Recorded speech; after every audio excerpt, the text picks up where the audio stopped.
자, 오늘은 사도행전 27장 말씀을 통해서 성공 인생이라는 제목과 함께 오늘 좀 말씀을 좀 보도록 하겠습니다. 우리가 지금 강의하고 있는 이 사도행전은 사도 바울의 이 모습을 통해 크게는 어떠한 고난과 어려움이 있어도 복음은 전파된다라는 것을 우리들에게 보여주고 있습니다.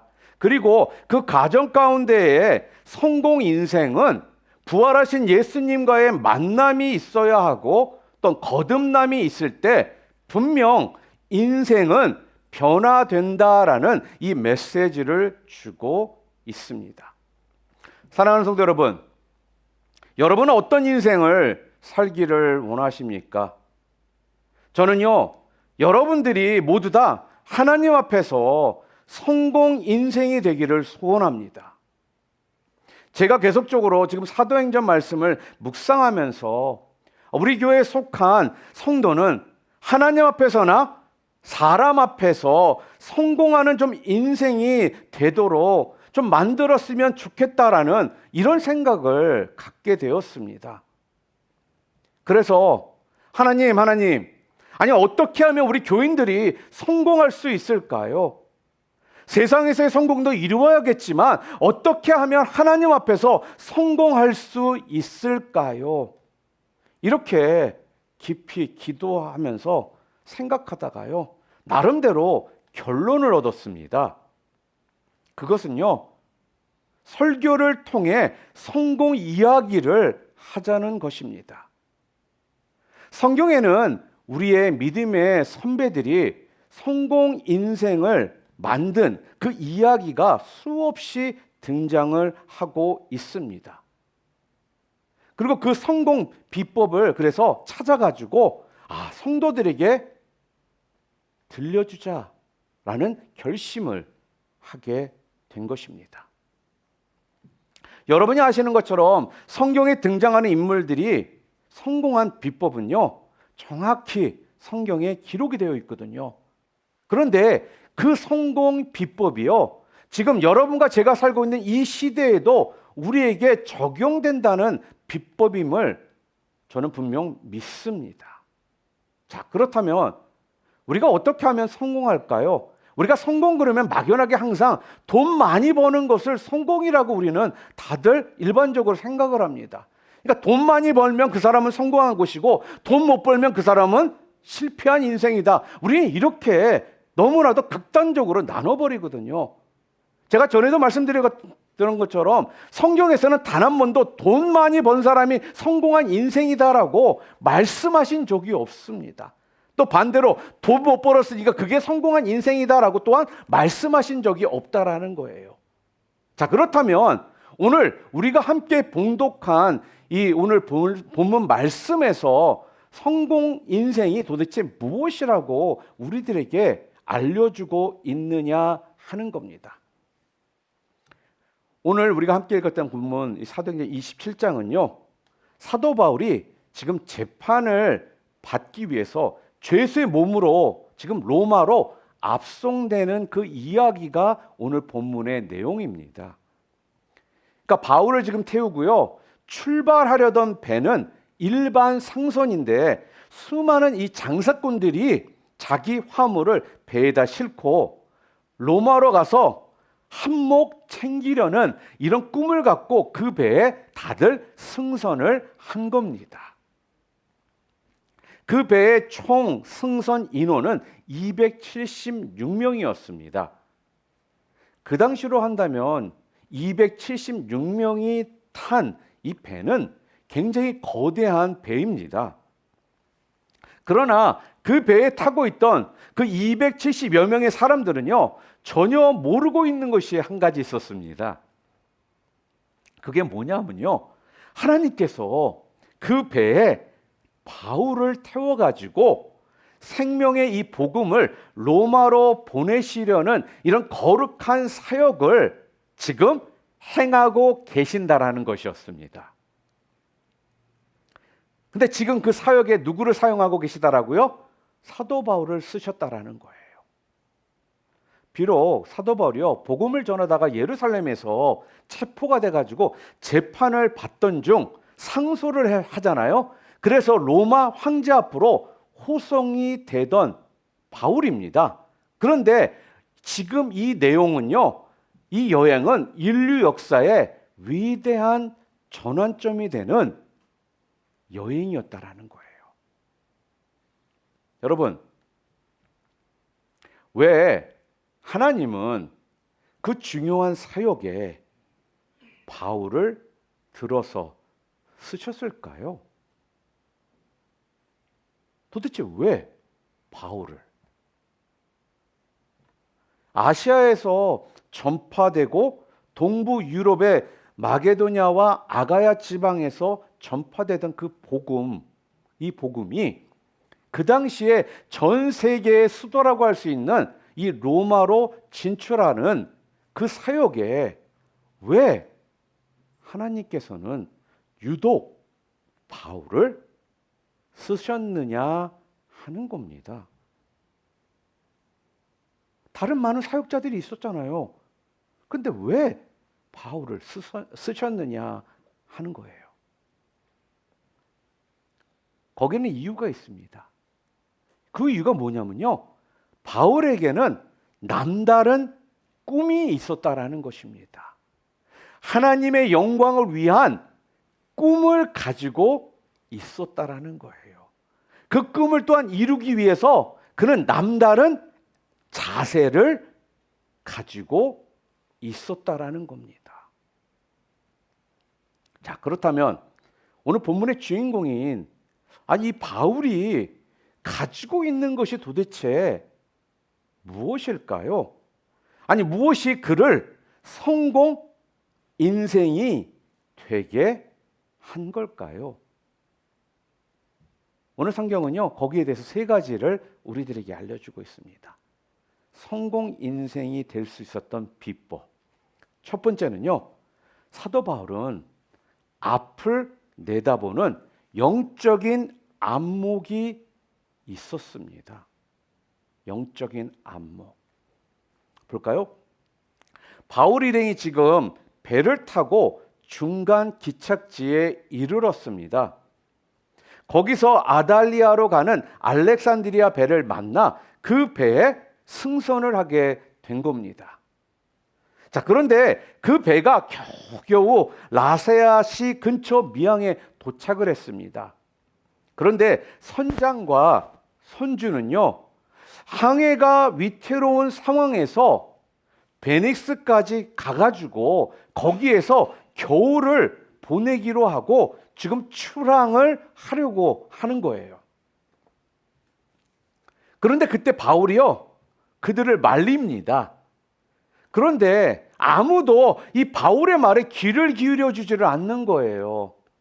당연히 죄수를 호송하던 이 백부장도 선장과 선주의 말을 바울의 말보다 더 믿었습니다. 여러분, 어찌 본다면 이거는 당연한 결과입니다. 선장과 선주가 괜찮다는데 누가 말리겠습니까? 그러나 바울은요, 자기가 보기에 위태로웠던 겁니다. 하물며 배만 아니라 생명까지도 위험한 여행이 될 것이라는 것을요, 바울은 직감한 거예요. 그런데요, 남풍이 불어요. 남풍이라는 건 남쪽에서 불어오는 바람입니다. 왜냐, 이들이 지금 북쪽을 향해 가야 되니까 남풍이 불어주니까 얼마나 좋겠습니까? 그래서 이들은 또 신납니다. 자기들의 생각이 맞았다라고 좋아하면서 배는 항구를 출발합니다. 자, 그러나요, 얼마 못 돼요. 얼마 가지 못해서 오늘 성경이 뭐라 그래요? 유라굴로 광풍이 불어닥칩니다. 그래가지고 배가 난리가 나기 시작합니다. 더군다나 맞바람이 불어 도대체 이 배가요, 앞으로 갈 수가 없는 그런 상황에 놓이게 된 거예요. 그리고 또한 암초에 걸릴까 봐 조마조마한 상황입니다. 그래서 이튿날 배를요, 이제 가볍게 하려고 그 많은 사람들이 애지중지했던 보물, 자기네들의 이 짐들을요, 다 바다에 버립니다. 왜 그랬을까요? 배를 조금이라도 좀 가볍게 해야지만 그들이 이 풍랑 가운데서 살 수 있었기 때문이라는 거예요. 처음에는요, 이들은 자기들의 생명줄인 줄 알았던 그 재물이 자기들의 생명을 위협하는 도구가 이렇게 되어 버리더라는 거죠. 그들은요, 그 애지중지했던 그 자기들의 짐, 보물들을 로마에 가서 팔아가지고 한턱 크게 뽑으려고 했는데 대략 그 재물들을 던져야만 살 수 있는 상황이 되어 버렸다는 것입니다. 그리고요, 여러 날 동안 해와 별이 보이지를 않았고요. 또 그 풍랑은요, 그대로였고 줄어들 기미를 보이지 않더라는 것입니다. 사랑하는 성도 여러분, 혹시 여러분들의 인생 항해길에도 이런 풍랑이 있지는 않습니까? 내가 생명처럼 여겼던 어떤 재산이 대래 내 생명을 위협하고 있는 어떤 상황이 되어버렸다든지, 남풍이 불어서 모든 것들이 순탄할 것이라고 믿었던 그 길이 유라굴로 광풍이 불어서 죽기 일보 직전이 되어 버린다든지, 이러한 경험들 혹시 있지는 않으십니까? 오늘 성경은요, 사도 바울을 통해서 우리들에게 지금 무엇을 얘기하고 계시냐면요, 그럴지라도, 그러한 환경 가운데 있을지라도 눈에 보이는 것만 보지 말고 영적인 안목으로 주님을 바라보아야 한다라는 이 메시지를 지금 우리들에게 주고 있다라는 거예요. 우리는요, 눈앞에 전개되는 어떤 현상만 바라보는 경우가 많습니다. 그리고 어느 때는 그게 진짜인 줄 알고, 그게 전부인 줄 알고 그것만 바라본다라는 겁니다. 그러나 오늘 성경은 우리들에게 뭘 얘기하고 계시느냐? 그럴지라도 그것을 바라보지 말라라는 겁니다. 왜요? 아무리 남풍이 순하게 불고 상황이 나에게 유리하게 흐른다 할지라도 그 환경을 신뢰하지 말라라는 거예요. 반대로요, 죽을 것만 같은 상황이 있습니다. 그 또한 되어진 현상만 보지 말라고 말씀합니다. 왜냐하면 그 배후에 일하시는 하나님을 바라보라는 것입니다. 여러분, 눈에 보이는 환경은요, 어떤 판단 자료로 쓸 수는 있습니다. 그러나 대부분 믿을 수 없는 것들이 많습니다. 왜냐하면 보이는 세계보다는요, 보이지 않는 세계가 더 많기 때문에 그렇다라는 겁니다. 그렇기 때문에 우리에게는요, 영적인 이 시각이 있어야 합니다. 영적인 판단력, 영적인 분별력이 있어야 한다라는 거예요. 그래야만 하나님 앞에서 우리가요, 올바르게 살아갈 수가 있기 때문에 그렇습니다. 그 분별력과 판단력은요, 이 성령이 임하셔서 영적 감각으로 우리 가운데에 임하는 겁니다. 자, 그러니까 여러분, 우리 성도들은 이 영적인 안목을 넓혀야 한다라는 거예요. 우리가 크리스천으로서 이 영적 안목을 넓혀야 되는 것이 우리가 이 땅에서 하나님을 바라보며 살 수 있는 길이라는 것입니다. 자, 그렇다면 어떻게 우리의 영적 안목을 넓힐 수 있을까요? 어떻게? 바로 하나님의 역사를 알아야 된다는 거예요. 무슨 말입니까?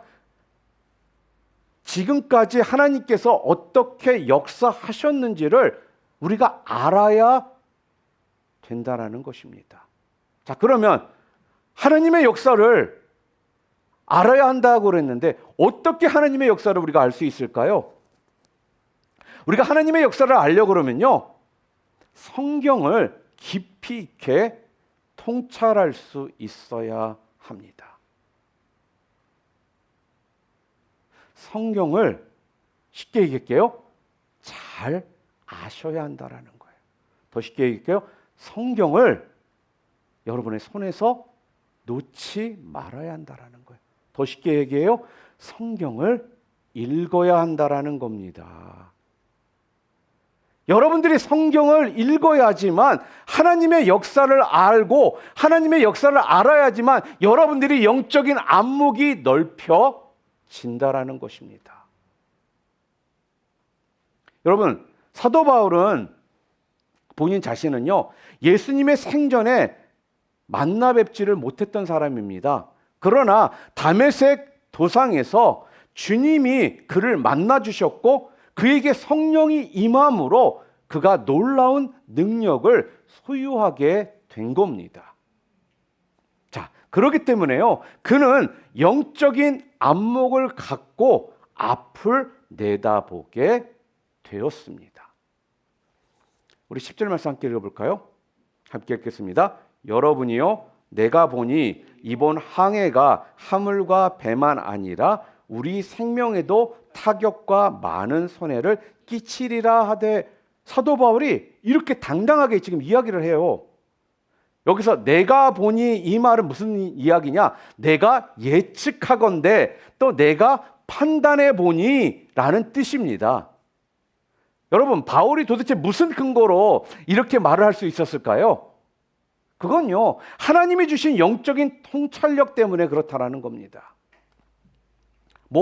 사도 바울의 어떤 개인적인 경험도 있습니다. 왜냐하면 사도 바울은요, 배를 타고 여러 곳의 선교 여행을 다녔던 사람입니다. 그래서 경험상으로도 보건대 어려움이 닥칠 것이라는 것을 사실 예측을 할 수가 있었습니다. 자, 그런데 여기서 중요한 거. 그런데요, 단순히 어떤 개인적인 이 경험만으로 이렇게 생명의 위협이 있을 것이다 라고 이렇게 장담하며 말은 할 수가 없는 거라는 거예요.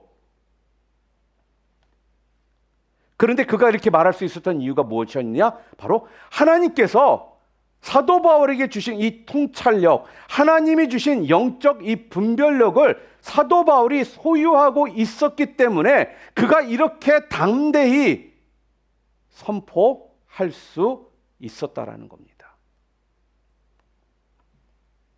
결국 이 선포로 인해서요, 위기가 닥쳤을 때 바울은 죄수의 몸에서 지도자의 몸으로 바뀝니다. 바울이 이러한 영적 통찰력을 갖지 못한 상태에서 이런 말을 했다라면요, 그는 아마 그냥 평범한 사람이었을 겁니다. 여러분, 이처럼 성공 인생이 되려면요, 환경을 신뢰하는 사람이 아니라 하나님의 영적인 인도를 받아야 합니다. 그래서 하나님은요, 영적 지도자들을 영적인 통찰력을 그들에게 주신다라는 거예요. 여러분, 오해하지 마세요. 그렇기 때문에 목사가 목사 되는 겁니다. 하나님께서 영적 지도자로 세워주셨기에 영적 통찰력을 주셨거든요.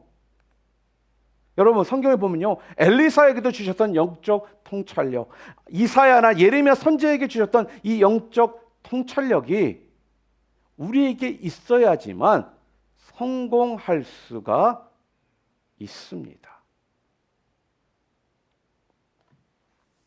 자, 그러려면 성령의 인도하심에 예민한 감각이 있어야 한다라는 거예요.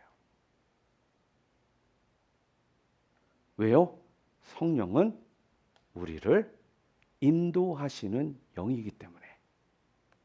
또한 성령은요, 우리를 깨닫게 하시고 우리를 하나님의 사람으로 만들어 가시는 영입니다. 그럴 때 성령은요, 여러분과 저에게 권능을 주신다라는 거예요. 그 성령의 이 도우심으로 여러분의 앞날을 내다보며 꿈을 이루시기를 주님의 이름으로 축원합니다. 또한 두 번째로는요, 사도 바울이 성공 인생을 살 수 있었던 비법 두 번째는 무엇이냐? 그는요, 위기 상황에서 두려워하지 않고 담대했다라는 겁니다. 한번 볼까요? 지금 바울이 타고 가던 배는 바울이 예견한 대로요, 결국 심각한 위기에 처했습니다. 사흘 밤낮을요, 유라굴로 태풍에 시달렸고요, 결국은 여러 날 동안 해와 별이 보이지 않는 어둠 속에서요, 시달렸다라는 거예요. 여러분, 혹시 배멀미를 당해보신 적 있으세요? 배멀미 당해보신 분? 두 사람밖에 없어요? 아무도 배멀미 안 해? 배멀미 당하실 때 어떠셨습니까? 어느 순간에 정말 죽고 싶습니다. 그리고 배에서 뛰어내리고 싶을 정도로 힘들어요. 지금 그들은요, 다 토하고 시달려가지고 이제 살 소망이 없는 상황 가운데에 놓인 겁니다. 그것도 3, 4일을. 그래서 바울이요, 일어나서 지금 외쳐요. 뭐라고 외칠까요? 21절부터 23절 말씀입니다. 함께 읽겠습니다. 바울이 가운데 서서 말하되 여러분이요, 내 말을 듣고 그레데에서 떠나지 아니하여 이 타격과 손상을 면하였더라면 좋을 뻔하였느니라. 내가 너희를 권하노니 이제는 안심하라. 너희 중 아무도 생명에는 아무런 손상이 없겠고 오직 배뿐이리라. 내가 속한 바 곧 내가 섬기는 하나님의 사자가 어젯밤에 내 곁에 서서 말하되. 여러분, 바울의 신분이 무엇이죠? 바울은 어떠한 신분으로 지금 이 배에 있습니까? 죄수입니다. 로마에 가서 재판을 받아야 되는 죄수로서 그 배에 지금 그는 있는 겁니다. 비록 미결수이지만 백부장이 호송하는 죄수라는 거예요. 그런데도요, 그 위기 상황에서 사도 바울이 담대하게 일어나서요, 하나님의 약속을 외치고 있습니다.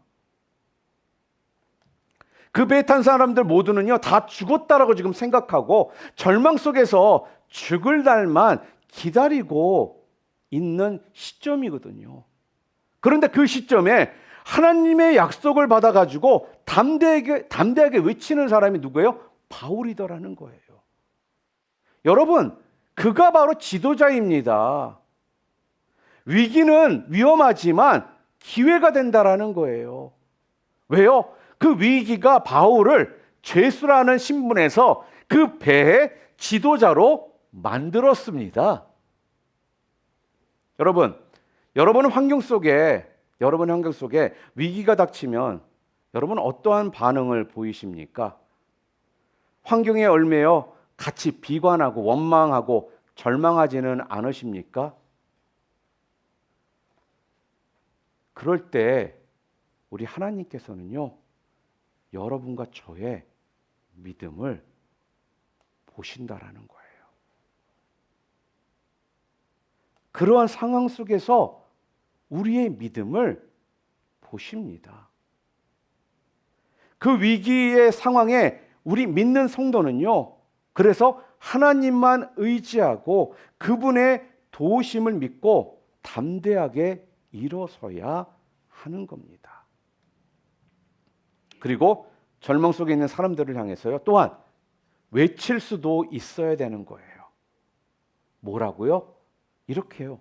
여러분, 안심하세요. 내가 믿는 하나님, 우리를 분명 지켜주실 것입니다. 나는 하나님의 약속을 믿습니다 하면서 이렇게 외칠 수 있어야 한다라는 겁니다. 자, 그러면 우리가 어떠한 상황 가운데 어떤 마음이 있어야 이렇게 말을 할 수가 있을까요? 그러려면 여러분과 제가요, 천지 만물을 하나님이 주관하신다라는 걸 확실히 믿어야 됩니다. 또한 하나님은 택한 백성을 끝까지 보호하신다라고 믿어야 돼요. 또한 하나님은 우리의 형편과 처지를 잘 아시고 있다라고 믿어야 합니다.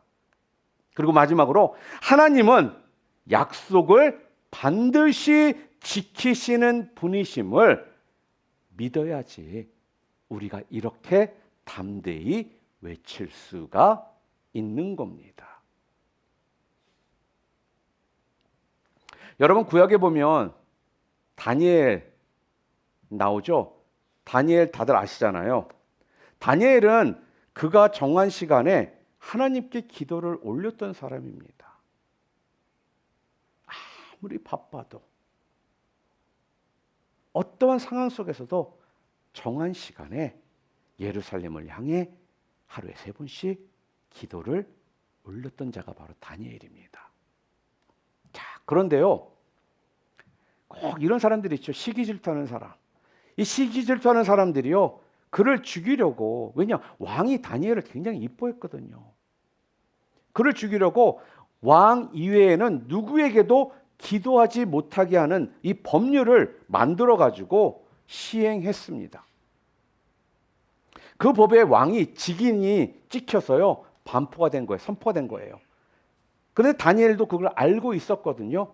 그런데도 불구하고 다니엘은 하루에 3번 자기가 정한 시간에 예루살렘을 향해 기도를 합니다. 결국 다니엘은요, 고발을 당해가지고 사저굴 속에 들어가는 신세가 되었습니다. 방금 전에도 제가 말씀드렸던 것처럼 왕이요, 다니엘을 굉장히 총애했거든요. 정말 아꼈거든요. 그래가지고 그를 구하려고 했으나 왕도요, 자기가 도장을 찍으면요, 이제 본인 자신도 그 법을 지켜야 되는 겁니다. 결국 다니엘은 사자 굴속으로 들어가게 됩니다. 그런데요, 다니엘은 사자 굴속에서 살아서 나오더라는 거예요. 그리고는요, 그를 모함하고 해하려고 했던 자들이 그 사자 굴속에 들어갑니다. 그들이 들어가자마자 그들은 사자의 먹이가 되어버렸다는 것입니다.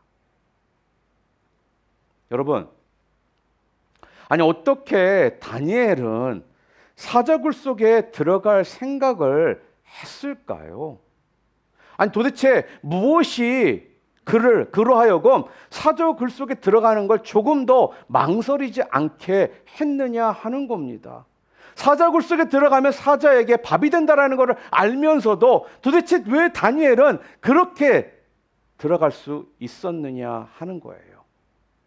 그 이유는요, 바로 하나님의 능력과 그의 보호를 그는 분명 믿었기 때문이라는 겁니다. 만약에 믿지 못하였다면요, 불가능했을 것입니다. 그래서 결국 전화위복이 된 것입니다. 사랑하는 성도 여러분, 여러분은 위기가 닥치면 어떻게 하실 수 있습니까?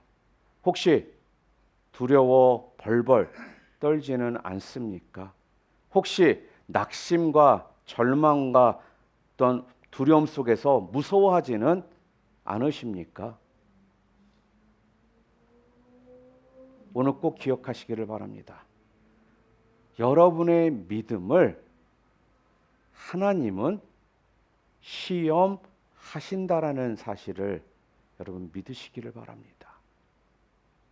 하나님은요, 순간순간 여러분과 저의 이 믿음을요, 테스트하세요. 그때의 여러분의 모습이 바로 여러분의 신앙의 모습이라는 거예요.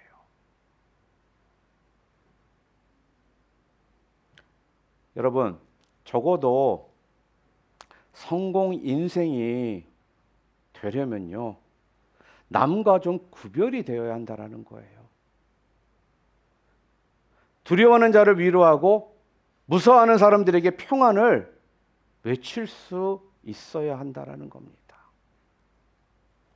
주님은 그래서요, 우리에게 수없이 여러 번 성경 말씀을 통해서요, 뭐라고 했는지 아십니까?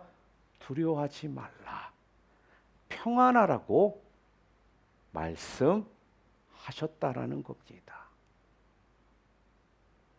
마지막으로 세 번째, 사도 바울이 성공 인생이 될 수 있었던 세 번째 이유는요, 바로 그는요 그의 인생 목표가 분명했던 사명자였다라는 거예요. 왜 하나님께서는요 바울이 타고 있는 이 배를 보호하신다라고 합니까? 그 이유가 뭐예요? 본문에 나와 있죠. 24절 함께 읽어볼까요? 시작. 바울아 두려워 말라. 내가 가이사 앞에 서야 하겠고 또 하나님께서 너와 함께 항해하는 자를 다 내게 주셨다. 이렇게 말을 합니다. 하나님은 그 배에 타고 있는 사람 276명을 다 바울에게 맡기셨기 때문에 그렇다는 겁니다. 그들을 예수 영접하여서 하나님의 사람이 되게 하기 위해서 그 배를 보호하셨다라는 거예요. 그래서 그 배를 보호한 거거든요. 그리고 또 하나 중대한 이유가 있죠. 뭐라고요? 그것은 바울이 로마 황제 가이사 앞에 서야 하기 때문이라는 것입니다. 다시 말하면요, 바울은 굉장히 중대한 사명이 있었던 사람이었습니다. 그러기에 그는요 바다에서 죽을 수가 없었던 거예요. 이 사명이 있는 사람이기 때문에. 그래서 하나님은요 그를 로마 황제 앞에 세우시려고, 또한 그 사명을 이루게 하시려고 하나님께서는요 그를 바다에서 죽도록 그냥 내버려 두실 수가 없었던 겁니다. 한번 따라해 보실래요? 사명이 있으면 죽지 않는다. 아멘. 사명은요, 사명을 다 맞춰야지 죽을 수가 있는 겁니다. 여러분, 여러분에게는 어떠한 사명이 있습니까? 하나님이 여러분에게 부여하신 사명이 도대체 무엇입니까? 아직도 그 사명이 뭔지를 알지 못하고 살고 계시지는 않습니까? 예수 그리스도를 구주로 영접한 순간 우리 모두에게는요 하나님께서 주신 분명한 사명들이 다 있다라는 거예요. 그냥 잘 먹고 잘 살고 돈 잘 벌고 좋은 집에 살고, 이것이 우리들에게 주신 사명이 아니에요. 사명을 통해 함께 따라오는 것이지 그것이 사명이 아니라는 겁니다. 그런데 우리는 어떻습니까? 사명은 잊어버린 채 부수적으로 따라오는 것에 목매며 살고 있기 때문에 우리의 인생이 성공 인생이 되지를 못하고 다른 길로 가더라는 것입니다. 여러분, 여러분이 지금 이렇게 살아있는 건요, 잘 들으세요. 하나님이 여러분에게 주신 사명이 있기 때문에 여러분들이 아직 살아있는 거예요. 쉽게 얘기하면 운동 많이 해서 좋은 음식 먹어서 병원 잘 다녀서 그래서 살아있는 것이 아니라는 거예요. 그러니까 우리 정신 바짝 차려야 돼요. 바울은요 늘 로마로 가가지고 이 복음을 전하려는 이 소망이 있었던 사람이었습니다. 그는 그것을요 꿈으로 갖고 살고 있었던 사람이에요. 그래서 결국 예루살렘에서 그가 비록 붙잡혀서 재판을 받게 되었지만 그가 로마 시민권자잖아요. 그래서 로마 황제에게 상소를 제기할 수 있는 그러한 신분이 되었던 겁니다. 그가 로마로 가려고 한 이유가 뭐라고요? 딱 한 가지죠. 바로 로마 황제에게 복음을 전파하는 것이었습니다. 그렇기 때문에 그는 그러한 분명한 사명, 꿈이 있었기 때문에 하나님께서는요 사도 바울이 그 바다에서 죽도록 내버려 두지를 않으셨다라는 거예요. 사랑하는 성도 여러분, 성공 인생이 되려면요 사명에 이끌리는 사람이 되어야 합니다. 하나님이 부여하신 사명이요 여러분에게 생명보다, 내 생명보다 더 귀해야 된다라는 거예요. 한번 볼까요? 사도 바울이 그렇게 외쳤거든요. 사도행전 20장 24절 함께 읽어보겠습니다. 나의 달려갈 길과 주 예수께 받은 사명 곧 하나님의 은혜의 복음을 증언하는 일을 마치려 하면은 나의 생명조차 조금 더 귀한 것으로 여기지 아니하노라. 사명이 생명보다 귀하게 여겨지는 사람은 하나님이 그 사명 때문에 그 사람을 보호하십니다. 아멘. 그러기에 여러분의 사명이 무엇인가를 정립하는 것이 그 무엇보다도 그래서 중요해요. 그리고 그 사명을 위해 내가 어떠한 자세로 살 것인가를 그래서 우리는 생각해야 합니다. 왜요? 바로 그 사명이 바로 여러분의 생명입니다. 그 사명이 여러분을 살리는 생명이 된다라는 거예요. 우리가 잘 아는 목적이 이끄는 삶의 책을 저술하셨던 분이 누군지 아시죠? 리고레 목사님입니다. 이 리고레 목사님이요, 그 책에서 우리가 인생의 목적을 세우잖아요. 그러면 그 목적이 우리의 인생을 이끌어간다라고 말을 했습니다. 똑같은 말이에요. 여러분과 저가 받은 사명이 분명하잖아요. 그럼 이 사명이 우리의 인생을 이끌어 간다라는 거예요. 그래서 내가 내 인생의 분명한 목적을 설정하고 그것을 사명으로 세우면 그 목적, 그 사명이 내 인생을 성공 인생으로 만들어 가는 겁니다. 오늘 성경은 사도 바울의 모습을 통해서 성공 인생의 비법이 바로 앞을 내다볼 수 있는 영적 안목이 있어야 된다라고 말을 하고 있고요. 두 번째로 뭐라고 했습니까? 위기 상황에서도 두려워하지 말고 담대해야 된다는 거. 왜요? 주님께서 함께 하심을 분명히 믿어야 되거든요. 그리고 마지막으로 인생 목표가 여러분이 살아가는 이유가 What was your purpose of your life? 여기에 분명히 대답하실 수 있어야 된다는 거예요. 분명한 사명자가 되셔야 된다는 것입니다. 그것이 여러분을 살린다라는 거예요. 그것이 여러분의 생명이라는 겁니다.